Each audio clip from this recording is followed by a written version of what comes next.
കൂടാതെ ചൈനയ്ക്കെതിരെ ഇന്ത്യക്ക് വ്യോമാതിർത്തി തടയാനും കഴിയും. അതിനാൽ ഇവർക്കുള്ള കണക്ടിവിറ്റിയുടെ ഏകമാർഗം വളരെ നീണ്ടതും അസൗകര്യപ്രദവുമായ കടൽപാത മാത്രമാണ്.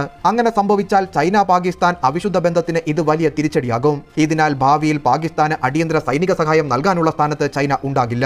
മൂന്നാമതായി CPCയുടെ അന്ത്യം കുറിക്കാൻ ഇതുവഴി ഇന്ത്യക്ക് കഴിയും. ചൈന പാകിസ്ഥാൻ സാമ്പത്തിക ഇടനാഴിക്ക് അന്ത്യം കുറിക്കുന്നത് ചൈനയുടെ ആഗോള അഭിലാഷങ്ങൾക്ക് വലിയ തിരിച്ചടി നൽകും. പാക് അധിനിവേശ കാശ്മീർ തിരിച്ചെടുത്തതിന് ശേഷം പാകിസ്ഥാനുമായുള്ള ബന്ധം വളരെ മോശമായിരിക്കും. ഇപ്പോൾ ഇന്ത്യയും പാകിസ്ഥാനും തമ്മിലുള്ള പോരാട്ടം നടക്കുന്നത് ഇന്ത്യ പാകിസ്ഥാൻ അന്താരാഷ്ട്ര അതിർത്തിയിലാണ്, അല്ലാതെ ഇന്ത്യയുടെ പ്രദേശത്തിനകത്തുള്ള നിയന്ത്രണ രേഖയിലല്ല. നിലവിൽ പാകിസ്ഥാന്റെ ശ്രദ്ധ പാക് അധിനിവേശ കാശ്മീരിനെ തിരിച്ചെടുക്കുന്നതിലാണെന്ന് പറയപ്പെടുന്നു. കാരണം പാകിസ്ഥാൻ തന്ത്രജ്ഞർ ഇപ്പോൾ കാശ്മീർ തിരിച്ചെടുക്കുന്നതിൽ പ്രാധാന്യം നൽകുന്നില്ല.